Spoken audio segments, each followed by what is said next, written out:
is Douglas Creek today. As you can see, it's in flood mode.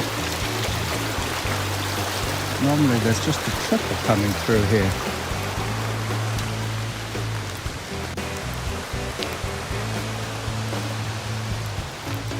So it's raining a fair bit now, but still, I've got to get used to it. So undaunted, the outdoor school is here in the rain.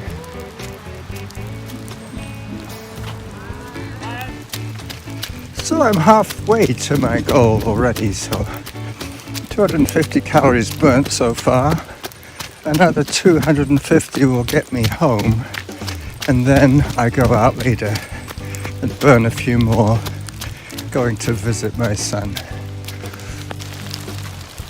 A good old mushroom colony without a single shroom. So, just about to come out of the trails. This is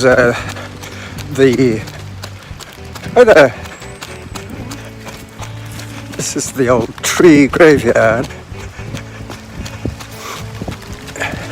As I approach the weir,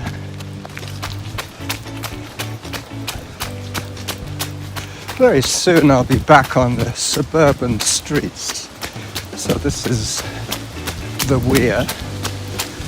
You can hear the weir from here. And there's the water.